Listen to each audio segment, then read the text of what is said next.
gonna wait for this to happen. Oh my gosh. All right. It's okay. Yeah, about that. Welcome to Unscripted Gaming. My name is Ray, joined by my effervescent co-hosts, Josh and Mike. Hey, say What hello, up? boys.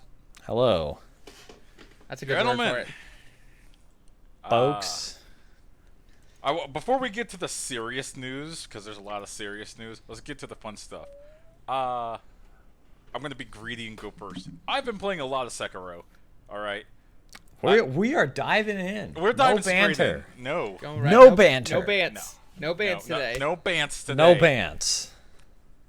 Mike suggested it to me long ago. I do love Soulsborne style games. I'm cool on Dark Souls 2. I uninstalled it from my hard drive just to let you know how I feel about Dark Souls 2. I don't. We should do it. That would be an interesting thing for us to do. Is do a Dark Souls 2 playthrough and be like, what's going on with this game? Like, I want Dark Souls 2. What a thing. It's not what I wanted for a sequel to Dark Souls. Dark Souls 3 is kind of what I wanted, but I got really lost, and then I took a couple months break, and I went back to it like a couple weeks ago. I was still really lost, and an enemy killed me in 2 hits, and I'm like, all right, I'm gonna go back to this a little later. I fell off the wagon on Dark Souls 3 around the DLC, but I think the core Dark Souls 3 is great. I love how you say I fell off the wagon after I beat the game and started playing the extra content. Yeah. Like, okay, Yeah. you got your money's worth. They got some really good boss fights in that game, I think. Is this something where I should get through the first Dark Souls live and then experience Dark Souls 2, or is this too advanced for a mere pleb like me? Dark Souls 2 is not fun. Dark Souls 2 is Oh, so the it's least the same game as Dark user-friendly. Souls 1. No, Dark Souls 1 is legitimately fun, but not fair to a new person, because it's not meant to be fair to a new person. Dark Souls 2 is even worse at that, if you could believe it. Yeah. Like Yeah. Whereas the first boss of Dark Souls 1 is teaching you that your buttons work, the first boss of Dark Souls 2 is and I'm talking about the Punisher specifically, Michael. Not the Punisher, the big Pursuer. The Pursuer, that's it. The Pursuer The Juggernaut. He's a huge skill check. He's not a fair skill check. He's not a fun skill check. There's no really simple way to cheese or beat him. You just have to be on top of your shit. And it's not fair. It's not fun. Yeah. And God help you if you die, because you have to hope you don't get hit by all the people shooting arrows at you on your way to him. And it's not great. It's not Man, my Dark favorite Souls game. 2. Dark But Souls anyways, 2. I said, and I promised I wasn't going to buy any Activision games in 2019, but it's 2020, so I finally got Sekiro at Mike's suggestion. And, oh boy, this might be actually one of my favorite Soulsborne's game. I would suggest Josh play it, except I got to the part that Mike has been teasing me about for a week. I got to this boss named Genichiro Ashina. Took me 5 hours to beat him. There's no simple way to beat him either. You can't cheese him. No, you just gotta. No. I mean, I think that boss fight is like what turned me on, like, because I was enjoying it. Like, I think that boss fight, I think like what I said about Sekiro last year is that's the one that pushes you to that's the absolute hard check of, do you get this game? Yeah. And if you once you get past, if by getting past him, it shows that you get that game. And just like when he rails out one of those whole combos and you perfect block every single hit, It feels so good. It feels incredible. It's so good. Because he's, I'll explain for Josh. There are 2 types of damage in the game. There's vitality damage, and that's just a health pool, alright? Yeah, fuck that noise when you're fighting Genichiro. No, what you want is the posture damage, boy! And that's where they get staggered. They're like, oh no, you blocked my attack! Oh, I feel so weak for it! And you see a little damage gauge building up there. And so when he does a 7-hit combo, you're like, what? And there's nothing that Genichiro can do about that. He's got half a posture damage gauge build, and you're like, what's about to happen next? You're about to get stabbed in your fucking neck. It's about what's You're just like next. you're just like Principal Skinner in that one meme where he's like, pathetic. Pathetic. Now, granted, I got that part down after hour like 2.5. It's the third form where he starts throwing lightning out of his sword that kept resetting. Yeah. You need to learn how to deflect lightning, and the game never gives you a chance to practice at that. You learn or you die. Well, you read the scroll on the wall that teaches you how to. I said practice, not just read the Okay, text. yeah. I was like, well, there's your practice right there. So you're good. They give you the opportunity. They're like, by the way, you might need to know how to do this because ooh. But Because you'll need to know. And then, 2 minutes from now. What? Huh? I love. I know we're still talking about Genichiro, but I love how when the cutscene starts, Sekiro gets into position and gets into a stance with his sword. He's like, "Hold on, Lord. This will only take a minute." And me looking at the watch, literally 5 hours later, I'm like, It was a long ass minute. Yeah, those cutscenes are so good too. Those are Dragon Ball Z minutes. Yeah, that. Oh yeah. Goku, the 5 planet's minutes, gonna blow up in planet 5 minutes. 38 episodes later. The rest of the game so far is great. I love the. I'm sure people have said this before, but I'll say it as well. I love the verticality of the game. You're never just restricted like in other Soulsborne games to just a single plane. You can go up, you can go around. Yeah. If you get into a bunch of trouble, you could rappel out of there like Spider-Man. I love getting the drop on mini-bosses. The mini-bosses have 2 health bars, and most of them have an opportunity where you could just ninja down and stab them in their damn neck before they even see you and take off one of those health bars. And that feels so good because as much as It's a great, like, I feel like at a surface level you could look at Sekiro and be like, oh, it's just another Dark Souls game, but there are so many things that are like so completely different. Yeah. it's way more forgiving also. Yeah. What was like, so for me, like the mini boss I was stuck on forever was, I think it's in the same area where you fight Lady Butterfly. Juzo the Drunkard? No, not the drunkard guy. Like, he's not even like I think he's like a mini boss technically, but like the guy with the spear. I know who you're talking about. He's at the Harada mansion. It's the Shinobi Hunter. Yeah, that guy. I pieced out him on the first try. I took away his first health bar by waiting until he went by to sniff some flowers, and as he's bent over, you're like, ninja knife! And right in the neck. Yeah, that was the one for me that was like, I just got stuck on that guy, and I was like, why can't I do this? But it's like, that's like kind of just one of those hard skill check guys of like, do you know what to do when the screen flashes the red button? Yeah, you have to hit the Mikari counter, Yeah. which is that move. That move makes you feel like so a man. I'll describe it to you, Josh. What it does with the spear enemy is this. What you do with the spear, you'll lunge towards the enemy, but if you hit Mikari counter, which is a very it's a skill check type move, you push forward into the danger of the spear and you press circle. And don't worry, there's no button timing window in this move. You can just jam the circle button on your PS4. And he stabs the spear down into the ground and mean mugs the person with the spear. And you're like, oh, what you gonna do? If their posture meter is full, then he stabs them in the neck. Oh, I love that so Take that much. humiliating posture That damage. nice last minute before they die and being like, what you want, motherfucker? Quack! You can do that to Genichiro. He has a large katana. And he does a stabbing, and you can Mikaru counter him. I only did it 3 times, but each time I felt like a goddamn man. Because he's kicking my ass, and then when he stabs at me, slam! And you look right at him. Like, what else you got? What's Now, it gonna be, Sekiro's sir? a PS4 exclusive, right? No. No, it's No. on PC. Oh, it's on PC too. Okay. Yeah, I think it's on Xbox One as well. Maybe. I mean, I'm not gonna play it, but you know, I was just curious. I actually would recommend it. It's for all the Soulsborne games, I'd say it's one of the easiest. My back catalog's already way too big. I don't need another. It also does something other Soulsborne games don't let you do, which Mike said that other games should let you do this. And this does. You could do button remapping. If you don't like the fact that your attacks are on the triggers, you can put them on the face buttons if you want. It's right there in the menus. Yeah, it's pretty cool about that. Every It's- game should have button remapping. Like I agree with you. the 100%. fact that there are games that is not in is absolutely asinine in this day and age. But that's just my little soapbox. No, I'm 100% with you. Ray, I can't remember. Did you get got by the Woo guy? Oh, fuck yeah, I did. I thought I knew it was coming too because I said this area looks familiar. I better be on my guard. Woo! Slam!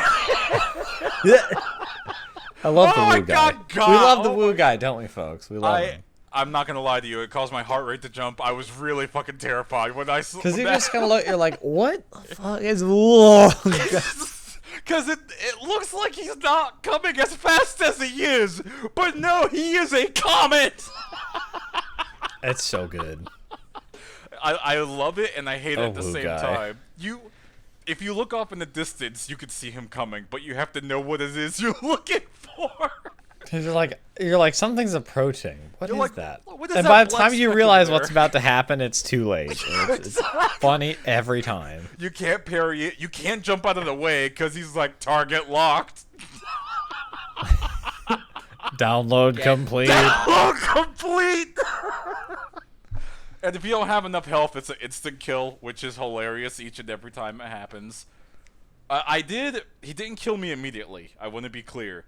He knocked my health down to like 12% or something really low. I take a sip from my healing gourd, but unlike the other enemies of that stage, his weapons are on fire. So that was awful to deal with. He's As not they- a good as they enemy. do. As they do. And he's fast. Okay. So far, Sekiro Soapbox, it's really, really fun. Some of the bosses, most of them are a pushover. Some of them are really hard. The ones that included to me that are really hard, obviously Genichiro Shina. Lady Butterfly was... I just looked up online how to cheese her. I'm gonna own up. There's a way to cheese her. I looked it up how to do it. Is it cheesing though? You sidestep attack. If you do sidestep attack, you lock her into a pattern to where she can't get out of it. I think the game is telling you to do that because it gives you that little menu hint saying, by the way, you should sidestep fast enemies. I'm like, yeah, good, whatever. I'll just try to beat her my own way, and it didn't work. And Juzu the Drunkard was also a very hard one for me. Not because he's difficult, but because he's surrounded by 8 guys. Yeah, there are some bosses you're kind of coming up to soon that I think Sekiro, its weakest is when it has almost more Dark Souls like fights. Mm-hmm. And you'll know what I mean by that when you see them. Yeah, I'm curious But what you mean. some of those, I feel like sometimes the camera gets a little wonky in some of those fights, and it feels like it gets away from like the kind of parry combat that you really want to do in Sekiro. It feels like it kind of gets away from that for a little bit, which is kind of a bummer. There was an optional boss, the Lone Shadow Swordsman, and I bitched to you about that because. Oh this my guy god, he's dude! really fast. The lock on that axe kick thing. It's like you dodge behind him, and he's just like whoop, and he's just like, oh, you thought you could dodge away from this kick? Well, fuck you! It'll track you across the planet. Did you jump? It's tracking up. Did you dodge to the side? He's a target locked. It's already coming towards you. He's just like, let me just pirouette on my other toe here while I'm about to axe kick you in the face. As I said, 360 degrees or whatever. It's insane. I told you That guy before, I sucks. don't mind fighting another ninja. I hate fighting another ninja in a hallway in a cave where I can't move, and they expect me to get perfect parries. Oh! That's another Just thing. wait till some of those guys start showing up as regular enemies. Oh, for fuck's sake. You know how From Software does that thing where it's like, hey, remember this boss earlier is now just a regular enemy? Remember how that happens? Oh, you mean like definitely in some- Doom Eternal? Yeah. Remember how that's a thing that happens in games sometimes? Just a reminder. I'll wrap up here with Sekiro. I'm loving it so far. I'm not loving the PS4 version. The base PS4, maybe on PS4 Pro, it's fine because I complained saying the game has an unlocked frame rate to its discredit because it's at an uncomfortable 45 at most times when it can go as high as 60. But at most times it goes to 30. But it chooses whenever to switch its frame rate. So when you're trying to get frame perfect attacks and blocks, especially during the Genichiro fight. Oh my god, it just should have just locked the game to 30 if you couldn't get 60. Yeah, that seems weird. It's PC version's great though. Yes, I would highly advise In the my PC opinion. version. Absolutely. All right. I want to talk about games that Josh has played because I know you beat Doom Eternal and you have words about certain enemies in Doom Eternal. Yeah, and Ray, maybe at some point you and I just do a Doom Eternal like spoiler cast discussion. Um, Oh, you could spoil away. Like, the entire internet spoiled the whole damn thing. but boy, howdy, do some of those late game boss have become regular enemy sections get really, really tedious. You're talking about the Marauder, aren't you? Yeah, I am not going to lie. I bumped down the difficulty so that I could continue on. I had hit a point where I was playing the same section for hours. Which section? Which section? What? I'm trying to remember exactly where I said, "Fuck this noise, I'm done." Was it the Marauder and there's a snake, the Whiplash enemy, and you're all in a tiny room? No, I Was it that remember that area, and that area was very frustrating. I do remember the blade, like the gun that you can charge that basically becomes like a giant The blade. Arbalist. Yeah. That actually really helped me in that fight. Okay. No, it was much later in the game, like around the time where you're unlocking the portals. There was like a Marauder section, and I could not get past it, and like it was at one of those points where like I know what I need to do. Just the way I rolled, I didn't get enough. I just can't get enough health and ammo. Like it's just I can't do it. I like if I maybe sat down and really like focused and practiced, I could get it. But like I'm just like I'm so close to the end of the game. I have enjoyed everything so far, but I'm like I just want to see the conclusion of Yeah. this story. I just want to have some nice, quick, fast-paced demon killing moments, and I want to get out. Yeah. The Marauder is a real pace breaker. But that being said, the ending of that game, the last two major boss fights are both incredibly satisfying. Though I also had that moment of like, oh my god, if I were playing this on one of the higher difficulties, I don't know how the heck you could get through that without dying 1,000 times. You're talking about the very, very last boss? Yeah, I mean, even just fighting the Con Maker before you fight the Icon of Sin, both of those, obviously the Icon of Sin is a much more difficult fight, and you've got a lot more going on, a lot more to manage. But even the Con Maker fight, like that's a fight that I feel like with the way that she does some area denial towards the end, really limiting where you can be physically in the space, could be very, very frustrating if you're playing on one of the higher difficulties that demands very, very precise action and timing. But I mean, overall, I really liked the game. I liked the gameplay. I thought the combat was fun, even though there were some areas that were bang your head against the wall, frustrating. I liked where they kind of like just fucking blew out the story and said, "Hey, everything is nuts," and really, I liked the expanded learning about the origins of Argent Energy, learning about the demonic world, learning about the other realms that were in this kind of, love-hate relationship with demons and what they meant. This ancient world in decay. I really appreciated all that story. I'm very curious to see as to how, like, where they go from here. because in the end of Doom 2016, they left it pretty open-ended of like, okay, you don't know what's coming next, but like some big stuff's coming. Like, Yeah. things are out there, you know. That Get paid ready. off too. But like Doom Eternal, it's like you besides like fixing up the world after everything, you know, they kind of leave it open-ended because, you know, Doom Guy does Doom Guy stuff really well. So if you follow the timeline of like the Doom games, Doom 1, yeah, he's on Mars and he accidentally finds himself in hell and he has to fight his way out of hell. Then he returns to Earth and he's like, "Oh no, Earth is being invaded by demons." Then it's Doom 2. And then Doom 2 is like, "I'm going to kill all the demons on Earth. Then I'm going to kill all the demons in hell." And then you do that in Doom 2 and kill the icons then. Doom 3 is a side story. But yeah, Doom 3, Doom Guy has a picnic. Doom 3, we don't talk about Doom 3. You have to hold a flashlight.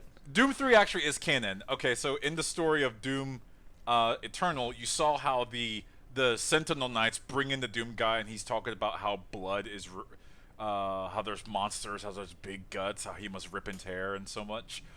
At the end of Doom 3, you get dragged into hell, and you assume that the Doom Marine just like dies at the end of Doom 3.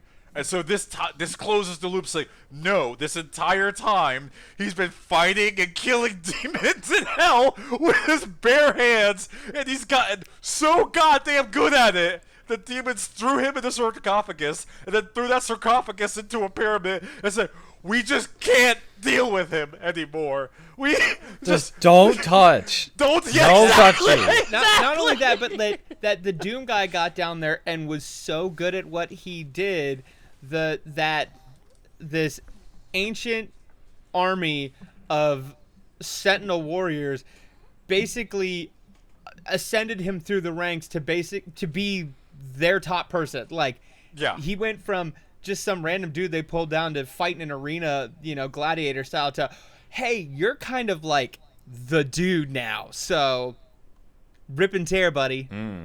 Keep doing what you're doing because you're really fucking good at it. Please but don't I mean, join the other side. I really enjoyed it.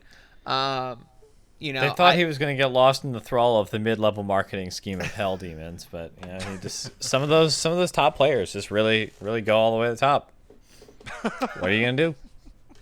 Yeah, You do bring up a good point. I don't like at the end of Doom Eternal, since now they tie all 5 of those Doom games together. What's he gonna do next? Fight Satan himself? As they say, where do we go from S. here? Hayden. It's S. Hayden. I mean, they could They could do the Dragon Ball Z thing of like, yeah, we just made Goku kill the equivalent of God. What's after this? No. Super God. Exactly. God No, that's exactly what they did. They said, what if God was afraid of another God? I mean, they kind of have to do that because, like, he killed everybody else. So unless Doom 3, you know, the next Doom is just is actually a Civ game, and it's Doom Guy now runs the planet and has to, you know. They're gonna do a God of War reboot and punt. All the demons are just gonna punt him to another mythology and hope he, you know, someone else can handle it. Doom Guy has to go fight Mecha Hitler. Exactly. I actually really do appreciate a side story how God of War 4, Dad of War handled that. It was like, well, he's killed literally every god, including Zeus. So he just hops into another reality. And says, I guess I'm gonna kill these gods now. Hey. Got it. They hinted at some pretty cool stuff in that game too, like with the Yeah. world and stuff. I should replay that game. That's a great game. Does it have DLC? I mean, know. every game has DLC. This one might not. I don't know. I honestly don't know. It was actually kind of a very Can't honest remember. purchase. You pay your $60, you get your game, you feel good, you move on. You play through the game, you don't do the awful Pegasus like Valkyrie fights, and then you're They're good. not bad. You play Dark Souls. Yes, they are. They're Shut up. Dark Souls fights. They're terrible. Oh, They're not okay. fun. They're not Yeah. fun, Ray. Doom Eternal, though, I give it a recommend despite the fucking clambering and ridiculous, ridiculous Marauder fights. That's what it looks like when he's going up the. No, except it's really fucking fast. Yeah. It doesn't look natural at all. I get they wanted to keep Doom Guy's speed in there because he's inhumanly fast, but it just looks silly. They should have done like a Hulk thing where he just like puts his hand in once and then just like throws himself up. Yes. I would Instead have of like respected that more. it's like they cast the Spider-Man as the Rock or like cast the Rock honestly as Spider-Man. think they did like, the fast thing just to be like, yo, you know this is ridiculous. We know this is ridiculous. So we're going to make it look a little silly because Doom Guy shouldn't crawl like this. But here he goes. I felt all the platforming in that game, like the platforming specifically to get from one area to the other, was. I get why it was there. It was to break up the tension because your heart rate is racing at 100 beats per minute during every battle. Because every battle you have very limited ammo, very, very limited health. Everything can kill you. Even a basic zombie can kill you in like 4 hits, 2 hits if you don't have armor. So you're constantly at knife's edge. And they're just like, well, calm down.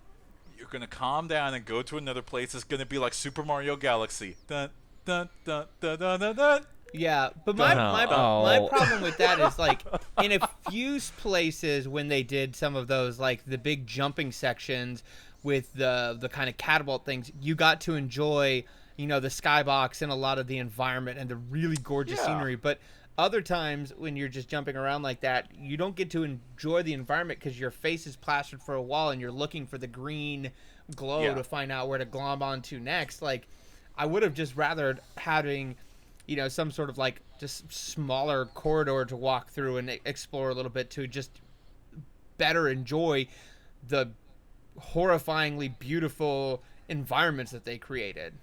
It did become very predictable. And this is, by the way, I think Doom Eternal is one of the best games ever made. I think it's really, really good. But it does have its like small flaws I want to note.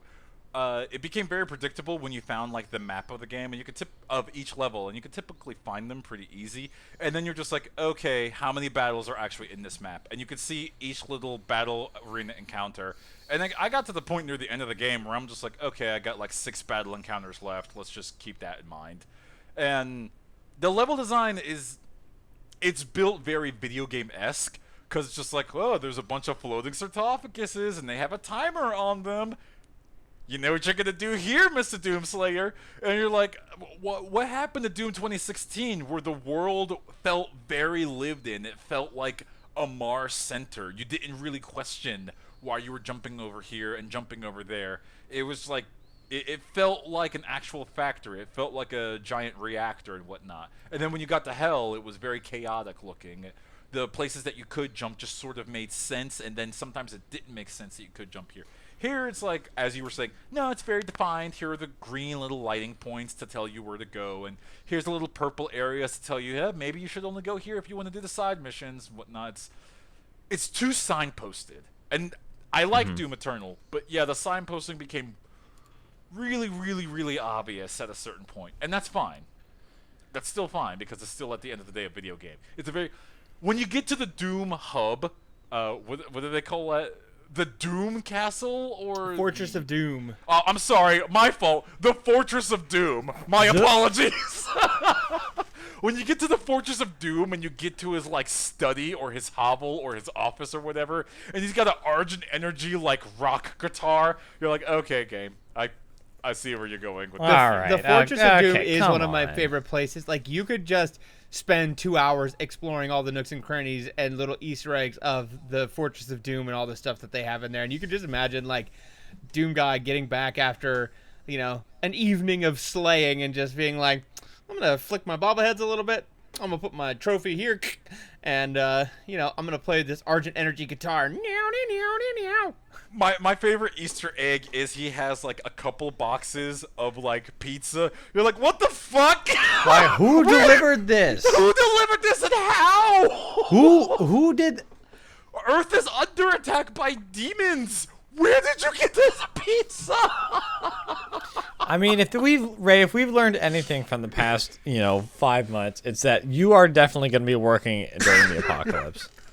Yes. And there's nothing that will keep. You will work until you are dead. What is that? There is a 1-ton demon with guns for arms outside your house. It's not a reason for you not to be here by 9:30, Jim. I'm sorry. Yep.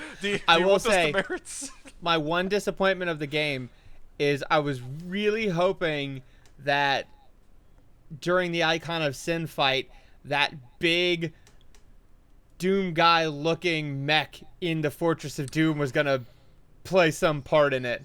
I was hoping that too. I'm like, please let's use this during the final boss fight. I don't care how dumb it is. I just love mecha. And this mech looks like the Doom guy. Come on! Do it! Yeah. Please. I mean, there's a part in the game where you're in some area, I forget, it might be in hell, it might be somewhere else, where like there are literally deactivated ones of those, and then other giant titans like all just kind of littered around the landscape. So like obviously they were used at some point, and Doom guy brought this onto the Fortress of Doom for a reason. So it's really like, come on, let's do it. But maybe Doom 3, that's when we'll get to hear me out. see that bad boy brought out. Because I don't know what they're going to call the next title, because this title, Doom Eternal, the word eternal it's really hard to follow up on. And the ending of this game is really hard to follow up on. Hear me out. Doom, but you're in a Gundam. Now, I want you to sleep on that for a little bit. I'm there. Sold. Yeah. I'll pre-order Sold. that shit. As long as they give me a little Gundam figurine, a Doom Gundam figure. The more I talk about this, the more I want this to be real. They also need to make Dynasty Warriors Doomslayer. Huh? I need to go call Mr. Bandai real quick. Excuse me. a Musou Doom game. That If there's one person who could fight the Doom guy, it is Lubu. He's the only person who would stand a chance. Okay. Also has ripping electric guitar themes, like kills thousands of people without blinking an eye. Lubu or Genichiro Ashina. No, Genichiro could not. No, that's No. ludicrous. I really want to play some Dynasty Warriors now. Okay, but that's enough about Doom. Mike, we should talk about a game that you and I have both been playing a little bit of. The free follow-up to 2017's Game of the Year, Super Hot Mind Control Delete. Yes. I am not too far in. I've got about like an hour, I think, so really not that far in. I think I've got about 2 hours in. It seems to be a kind of run-based, super hot game. Yeah, so when I first started it, I almost got a little disappointed at what I thought was going to be the length. You kind of hop in, you play a couple levels. Things look very familiar. Looks like they might have reused some of the levels from the first game, and then you hit some credits, and I was like, oh, okay. Well, I thought that was pretty. There's like that. There were some pretty good moments. Like even I don't think there's too much like a heavy plot, but I feel like there's a good amount of like story still happening. yeah, And I thought that was pretty cool. I've seen a couple of the little snippets like yeah. So here like, and there. I won't go into any more detail about like what happens after that, but it's kind of I'm getting the sense of like you're not supposed to be continuing on to dive deeper to find out more, to uncover more from what you did in the original Super Hot, and it's almost as if the game is trying to get you to quote unquote stop uncovering, but it's definitely more Super Hot, but I feel that the slight tweaks that they have made to the original Super Hot formula are very interesting and add a good layer to the combat and the way that game operates, that doesn't feel A, not true to the original, and B, like it's unnecessarily tacked on to a good formula. Yeah, I agree. Like I think some like I kind of like all the because as you kind of go through what seems to be like a run, you'll get different like hacks, which are kind of like your, like your roguelike kind of modifiers. So, sometimes you'll have like can move faster, more bullets and guns, like faster recharge of abilities on kills. So kind of stuff like that that you pick up and have for the rest of the run.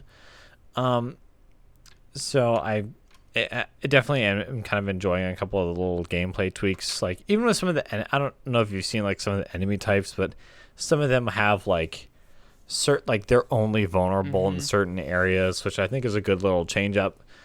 Like I think they did. There's also a couple that you cannot, like, let's say, your typical MO is when you see somebody with a gun and you don't have anything, you pick up any object, throw it at them, and the gun starts flying towards you. Well, there are some enemies where their weapon is red and does not separate from them. So you can't just, like, throw something at them and their gun flies to you. They're not going to shoot you, but they're also still going to have that gun, so you better close that gap and figure something else out pretty quickly. Yeah, and I like one thing I need to play more of it, but like I am kind of curious about how like I really liked Super Hot. I'm curious about how the premise kind of holds up as like a run based game. Just because a lot of those, I guess it's like, I think a lot of run based games really succeed when there's a lot of like, there's like a lot of depth to the kind of runs. Everyone kind of feels different.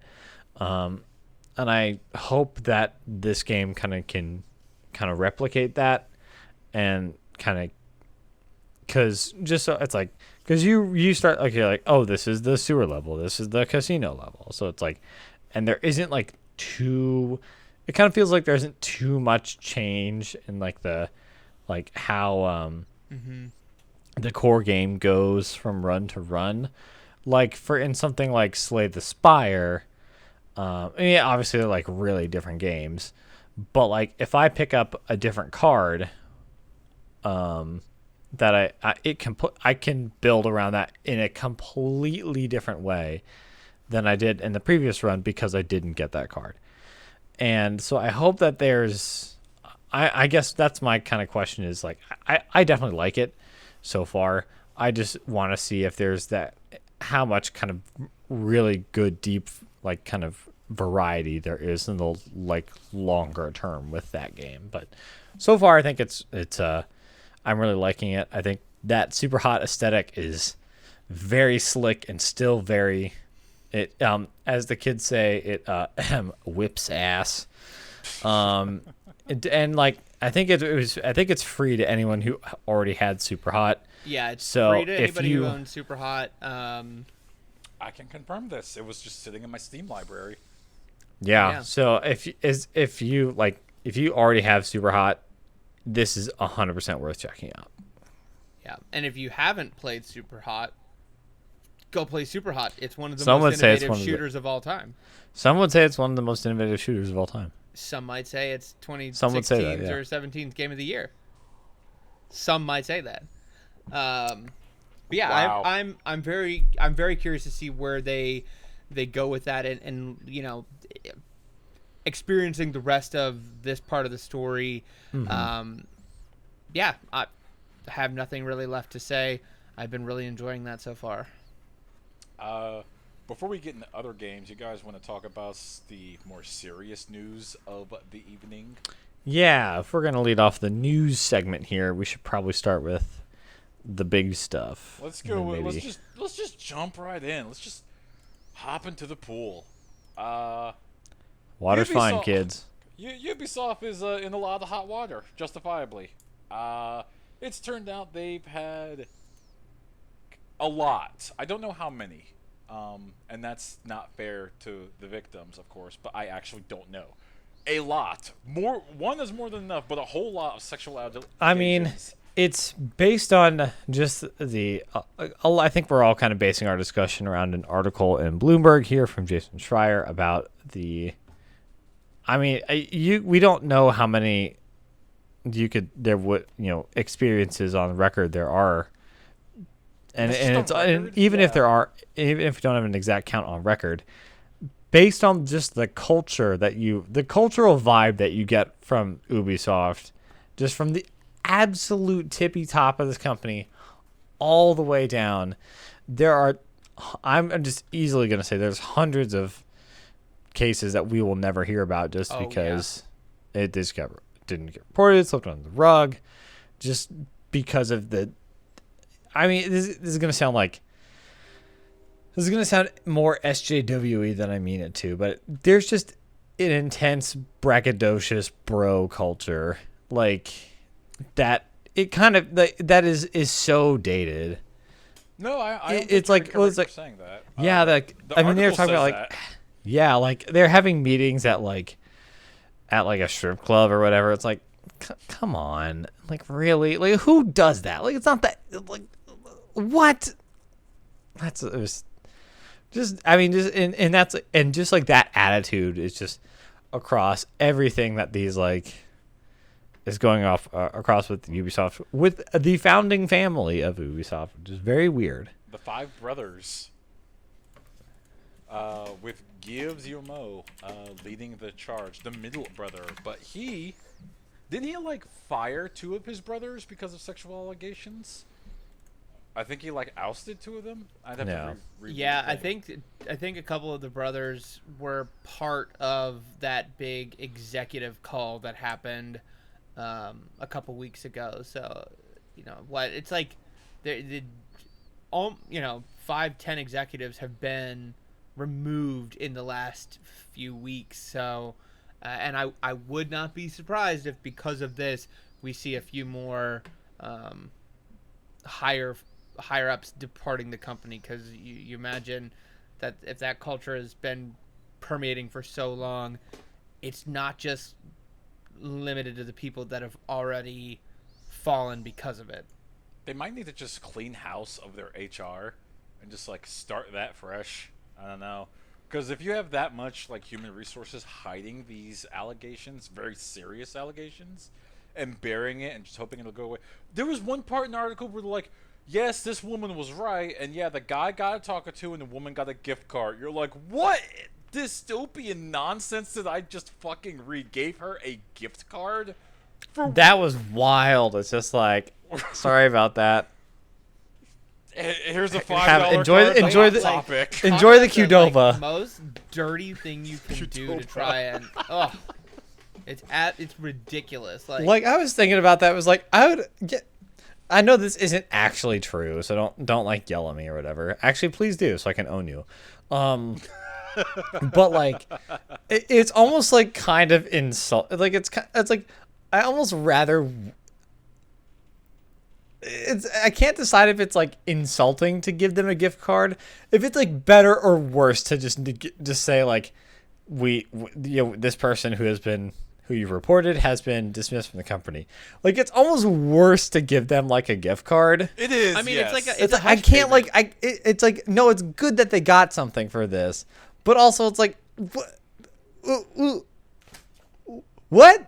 I don't know. The gift card is way more insulting than just dismissing the person, because there's no amount of money on that gift card to where you can't end the story with, and they gave me a gift card. And that's still not sound insulting as hell. Yeah, and what it was it a $50 gift card? Was it some fucking Ubi bucks? I assumed it was a Ubi bucks gift card. 20% discount the Uplay store. Oh yeah. It's this is a small aside. I found out from a couple people that work at EA that you don't get EA games for free if you're an employee. You get a discount to get EA games to purchase from their EA campus store. I'm like, is it a deep discount? They're like, yeah, it's 40%. That's respectable. I'm like, that's fucking wild. That's not bad. We get to buy the games at cost. You made the game! You should be able to get it for free. Yeah, all you have to do is go to your workstation, hit yes please, and then you have the free game. You That's just so simple. download the build onto a They Blu-ray, and they you're like, could I'm just at least taking give this home.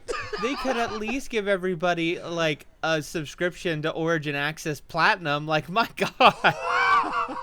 But no, that's where my mind Yeah, went when they exactly. said like, and then we gave them a gift card. I'm sorry we're focusing so much on the gift card thing. That was like one of the most fucked up paragraphs, and it's like I mean, the it's just third like one. it's like okay, you're in the HR department. You're in the HR meeting. It's like, okay, how much is it going to cost for us to create a wholesome, non-rapey, shitty culture for everybody to work in? A lot of money. Fuck. How much is it going to cost for us to give each individual person this happens to $100 gift card? Done. That one. All right, I we're shouldn't good. be laughing, but that's so ridiculous. Yeah, I mean, That's what that felt like. that It's- just speaks volumes to how they view the victims. You know, Yeah. it's not somebody. It's not something for somebody that they're gonna make any tangible changes for. It's just they're gonna give the aggressor a slap on the wrist, and then they're gonna say, Yeah. here we did something. Now shut the hell up. Here's take your money. I think I figured out why this bothers me. It's very much it's like an admission that it's obviously an admission that they know something went wrong here. Yeah. But there's no broader like systemic action being applied to that. I mean, Yeah. now with all this heat, maybe that will change. Maybe that's hope. maybe that's a good thing. But like I think that's the thing. It's like once they've issued the gift cards, like we're done here. We're all good. It's like there was no broader recognition of the reason why this was happening in the first place. How much? I found out the gift card amount, by the way. Oh, It was a $200 Visa gift card. Mike, you were close. I think Mike said $100 gift card. Yeah. This is at not least it that was a far Visa off. gift card, so they can use it for whatever they want. But No, still. that's so stupid. That's so fucking It's all bad. dumb. But, okay, how much right now do you think Vivendi is going like, oh my God, we dodged a bullet. I can't believe we tried to buy these guys for 4 years. And they did fire the person Yeah, that that's was a accused. great question. Like, if I were the Vivendi exec right now, I'd be like, whew. Thank I God mean, we they're did go through already that. like they're already. I mean, sure. I'm sure like they're already like they saw like 1 or 2 Ubisoft dance numbers after that, and like we're okay actually, we're good. And I think I watched that.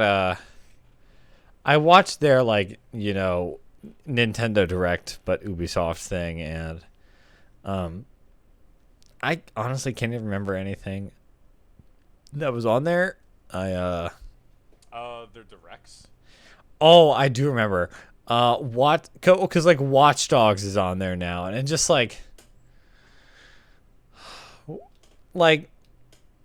this is a slight pivot to other Ubisoft stuff, but like Watch Dogs feels just incredibly like. I mean, considering our current moment, it's like Watch Dogs Legion. it's almost terrifying how they've been able to like so completely separate like political radical aesthetic from actual like material politics. Cuz the game is clearly just clearly has like that trademark Ubisoft centrism, like that we're above the politics, but it's steeped in all this imagery while all of this is going on around us, and it's just like this. Oh my God! It's like this. Ugh. It just makes your skin crawl. It's just like, Watch ugh. Dogs Legions is an odd call, but that game has been in development for like 3 to 4 years, so I guess they can't just like pull the plug on it. They're just Yeah, like, I mean, "Fuck, they're too this late lined now, up a but little too well." It'll come out and we'll be able to laugh at it. So that's good. You know what? Ubisoft always claims like none of our games are political. We're not trying to send a message, and then they release something like The Division 2, where Washington, where the White House is on fire. And I was like, no, there's no politics. Here. Yes, noted No politics here. noted apolitical writer Tom Clancy. No politics, no Tom sir. Clancy. No siree, no nope, not a from, single. Not from the Clans. No sir. A paramilitary group tasked with keeping order in Washington, D.C. as it burns due to anarchy. There's no political message here. Also, the very opening of the Division 2, it starts off with a video saying, when the states started falling, only those with guns were able to stay safe. And then it asks, do you own a gun? And then it smash cuts to the opening menu. You're like, nah, that's not political at all. Nah, that's just a video game. That's how Man, you play God, video games that nowadays. You got your sucks so politics in hard. my video game. You got I your remember video when game in someone- my politics. Yeah. Oh, you know what? This actually might be a perfect segue for Wait, I just wanted to say, I remember Our when next Shadow the story. Hedgehog asked me if I had a gun. Okay. That's a game we should play through. That Shadow the Hedgehog game is really fucking something. It's bad. That game is wild. It's terrible. Oh, it's awful. It's something though. Oh my god. Folks, if you want to really open up your third eye and go down the rabbit hole with me, I have another great story about dystopian gaming hell. Let me tell you about our fine boys, the U.S. Army, Oh, and their Oh, esports man. team. I might have to, like, excuse myself. Let me tell you about the U.S. Army esports team. Ray, put in some fife and drum music here or something while I'm reading these tweets. So, a couple days ago, U.S. Army esports were streaming some Call of Duty, and people were just experimenting in the chat, being like, "Hey, when are you gonna talk about war crimes?" And the automod had already modded out the phrase "war crime," so people were chatting W4RCRIM3S, and it's just kind of hilarious because it's we're in strange times. It's not just about someone challenging you to a push-up contest in your high school cafeteria anymore. It's about getting the kids where they are, and that's gaming. Can I rant for just 5 minutes about how much I despise the fact that the U.S. Army has an esports division? Oh, please go by all means. So I've never made it a secret that even me serving the Army, I didn't want to serve in the Army. The only reason I did is because that's the only way I could afford college at the time. America's education path system is fucked. I want to get that out there. I was a poor, broke kid, and they recruited me by saying, how would you like to pay for college? By the way, I still have college loans because what they don't tell you is if you join the Army Reserve, you have to get deployed twice before they pay for all of the college. If you get deployed once to Iraq, they only pay for half of the college. That's I'm how they not get you. Damn. fucking kidding. They didn't tell me this. I would have signed up if they said, "Oh no, I gotta get deployed twice." That seems bad. Ray, we're only paying you for 2 weekends in 1 month, 1 weekend a year. You don't get full time for that. And I just want to make you guys understand the level of cringe that we're dealing with here. At on Twitter, June 30th, Discord. Discord is your place to talk. And then there's a trailer for Discord stuff. U.S. Army esports replies, giant Wumpus plushie when? Discord, how giant is giant? U.S. Army esports replies, Snorlax giant, and has a picture of a Wumpus next to a giant Snorlax. And then Discord says, we'll ask the merch store boss lady. U.S. Army esports says, ooh, and then does the heart emoji. Air Force Gaming quote tweets that no one, absolutely no one, U.S. Army esports, ooh. Oh my God, U.S. Army esports replies, are y'all still salty about getting stomped by our Overwatch team? Pleading eyes finger thing. Wait. I can just The keep. internet was a mistake. Oh God, yes. Okay, so Here's a great one from June 22nd. Mixer announcing that they're closing. GG Mixer, sad face. See you on Facebook gaming / US Army Esports.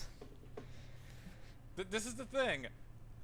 They created the esports division as part of their recruitment division because apparently sniping out poor kids isn't enough. They gotta expand their reach because if you search on Google, it's no secret. The recruitment numbers are down. Apparently, people are sick and tired of being in Iraq, Afghanistan, wherever other fucking desert country that we want to be in.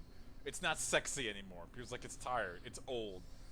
So they're like, well, we gotta get the gamers.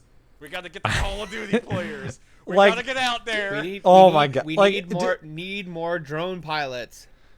And that Can't wait to snap that Snorlax blocking my path. That Snorlax being the Shah of Iran or whatever. oh my Mike, gosh. I don't know if you mentioned the war crimes filter, which there are some lawyers who are saying they might be violating the First Amendment. I was gonna and get to bringing that. some legal action against them. Beautiful. But also, they were Did you mention that they were running some contests, and Oh no, I didn't. the contest link, if you followed it, brought you to not a place to enter your information for a contest, but an Army recruitment web page. Yes. There was Which no contest. a non-zero number of people are going to enter their information there thinking like, well, I guess this is just how I enter the contest. And then, They get a call, Sarge they're from like, the recruitment office gives him a call. And 6 weeks says later, here, they're you at want boot to join camp. the army. No, F I in just the wanted chat. to win a The Razor United Adler. States Army Esports Rainbow Six team plays respect to House. Reply. The U.S. Army is always hiring. Join our elite team. Visit goarmy.com. This is like Happy some of the birthday to most- U.S. Army. Achievement unlocked. 245th birthday. This is some of the most disgusting shit the army has actually pulled in terms of recruitment. It's also so openly and nakedly desperate. You're like, you could taste the desperation seeping off of this. Oh, and I wanted to point this out.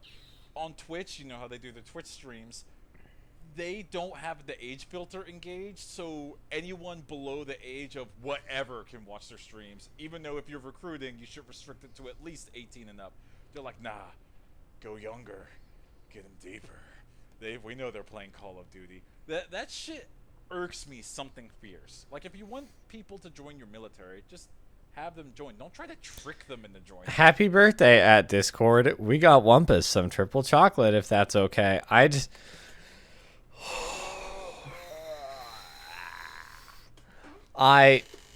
This is doing things to my soul and my brain that cannot be undone.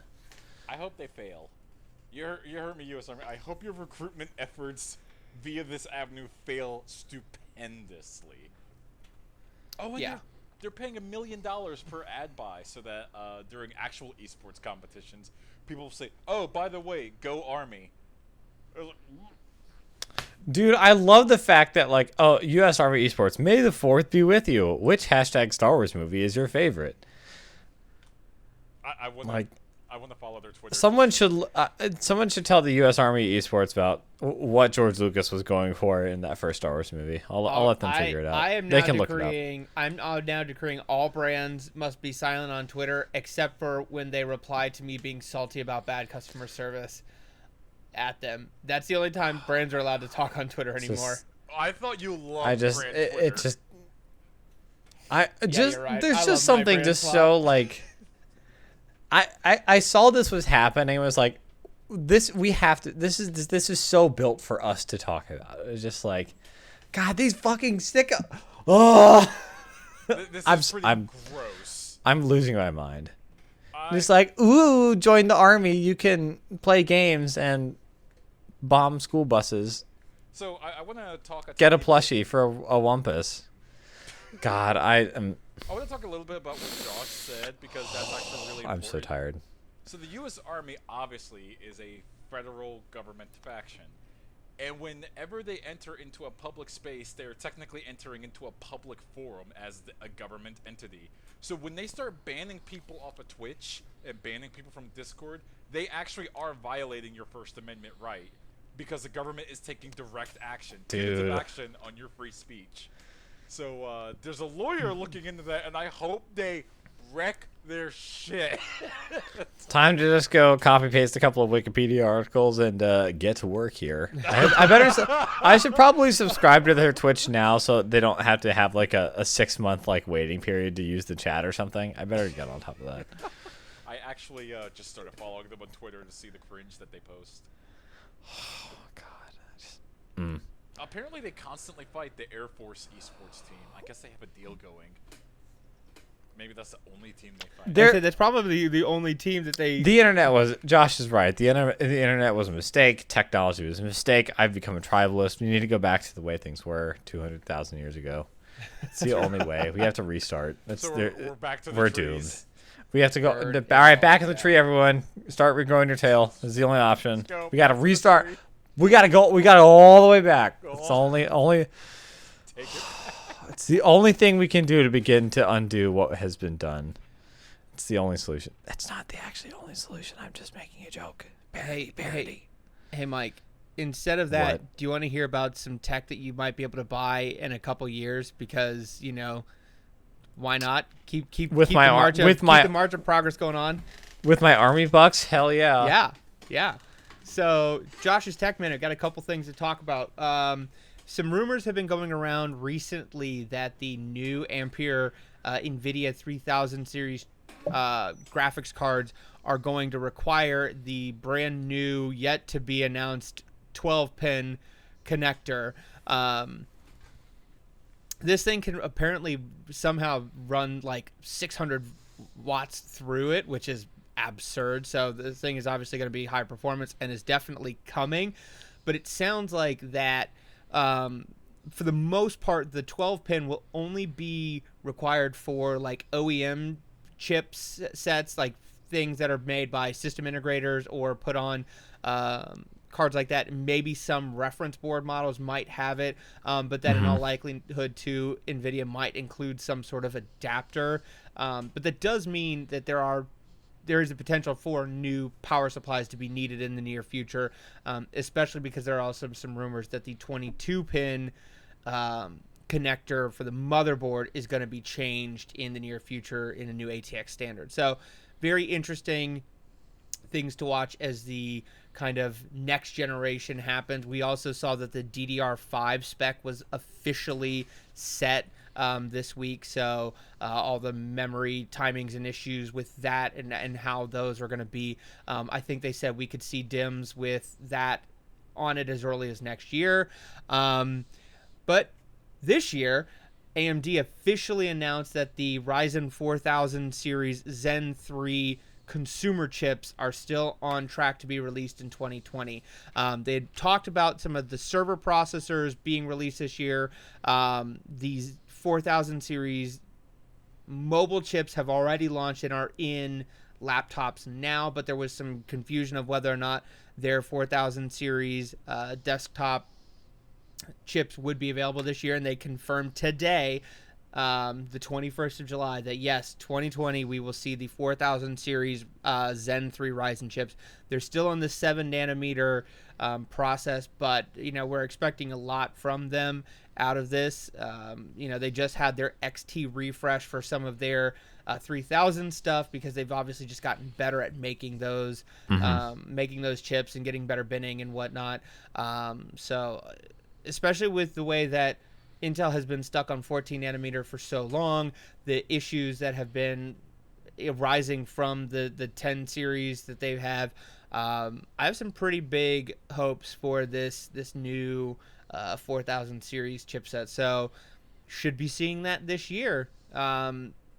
Really just AMD continuing to stick it to Intel. I'm going to call it now. Oh my god. I think that these 4000 series chips are going to not only beat Intel in core count, but I think they're going to beat them on clock speed. Josh's hate boner for Intel always expands, never diminishes.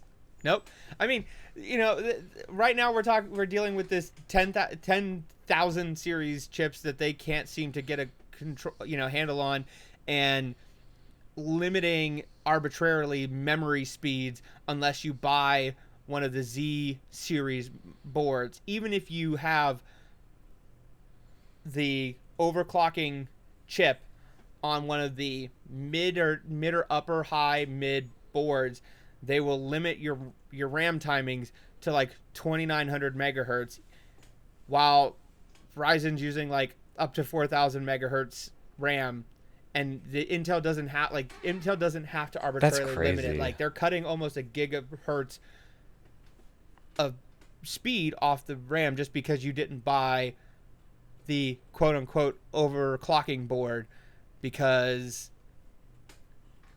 fuck you. That's why. There've also been some folks who have said, like, you know, that also might help people realize that there's not a lot of overclocking headroom on these 10 series chips, because they have literally taken the performance to the red line and there's just nothing left. They have nothing left to give, but maybe, you know, 100 megahertz here and there. If you go, you know, if you have also increased RAM speeds, you'll realize, oh, I spent an extra $100 to get a K series chip. That doesn't mean anything because Intel is trying to bleed this dead horse as best they can. I won't disagree that Intel has seemed like for the longest time they're just resting on their laurels and just charging more money for fractions of power increases. But there's gotta be a reason why they're still market leaders. I mean, that seems like a thing that the resting on your laurels seems like an odd thing to do when it's becoming pretty clear that like AMD is going to be a lot smarter choice for a lot of people. Everyone I know that's building a PC, they've all switched to AMD.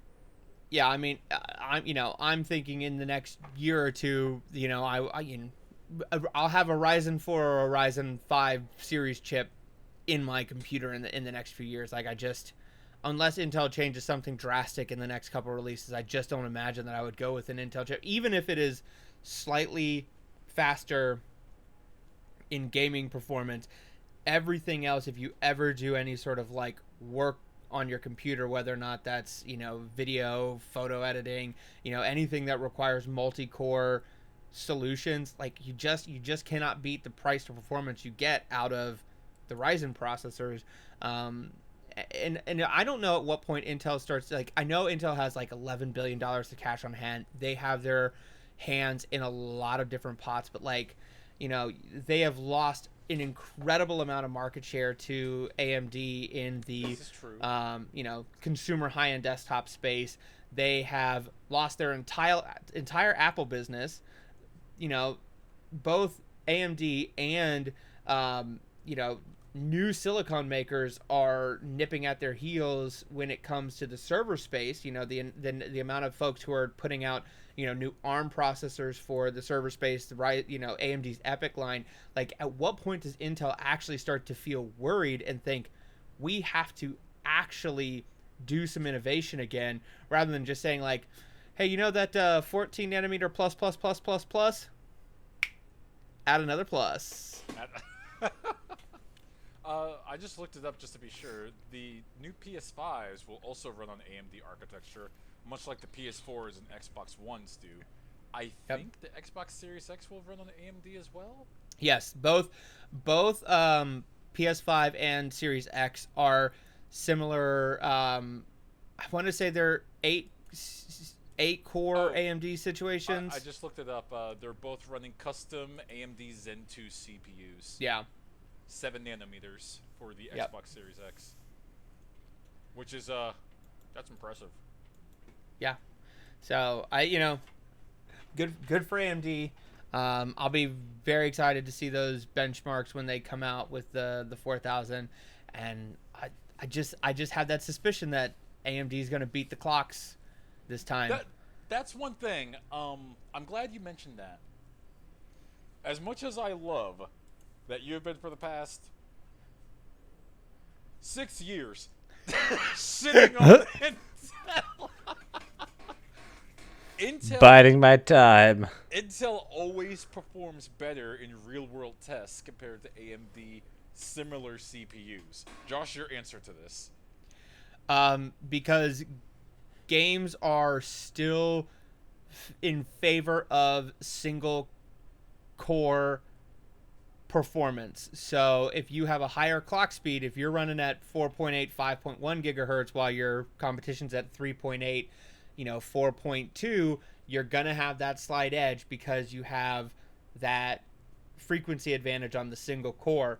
But especially with the way that the new consoles are being made, the way that AMD has pushed multi-core to be, net people don't just have dual cores and quad cores anymore. Like, you can count on a lot of people having 6, 8, even 12 cores. A lot more games are learning to support that multi-core environment. So yes, right now Intel does have the slight edge in gaming because of that frequency advantage, but that lead is going to diminish as more and more games start to take advantage of multi-threaded performance, as well as just AMD getting better at their processes and making up the gap in that frequency performance.